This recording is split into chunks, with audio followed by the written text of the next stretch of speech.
तबादला नीति क्या है, तो 30 जून तक होंगे तबादले यानी कि ट्रांसफ़र होंगे 30 जून तक।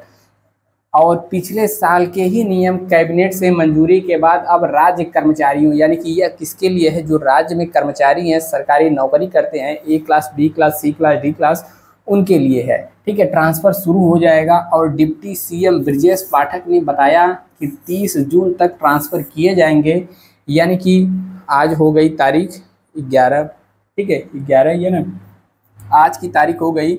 आज की तारीख से 30 तारीख तक, 30 जून तक यहाँ पर ट्रांसफ़र किए जाएंगे और प्रक्रिया पूरी कर ली जाएगी।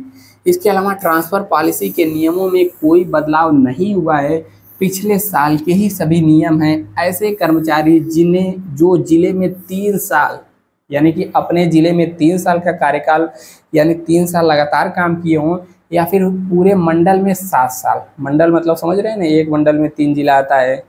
ठीक है, 3 जिला तो किसी किसी में है, जैसे आजमगढ़ मंडल हो गया, ठीक है, लखनऊ मंडल हो गया, और इस प्रकार से अलग अलग मंडल होते हैं जिसमें अलग अलग जिलों की संख्या होती है। या अपने ज़िले में 3 साल या फिर मंडल में 7 साल का कार्यकाल पूरा कर चुके हैं, उन्हें ट्रांसफ़र की कैटेगरी में शामिल किया जाएगा, यानी कि उनका ट्रांसफ़र कर दिया जाएगा।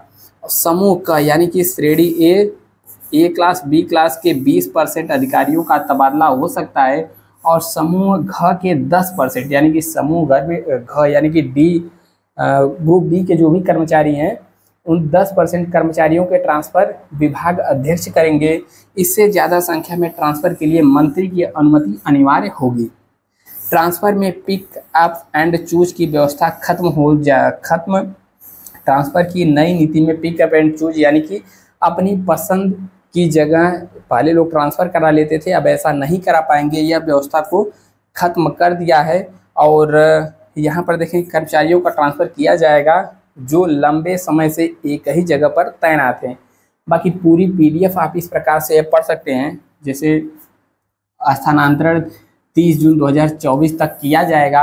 ठीक है, और अपने जनपद में 3 साल पूरे कर लिए हों या फिर अपने मंडल में 7 साल पूरे कर लिए हों, ऐसे लोगों का किया जाएगा।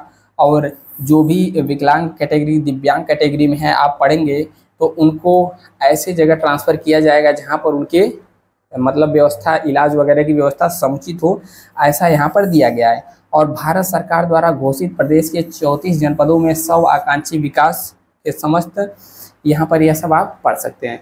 इसके बाद और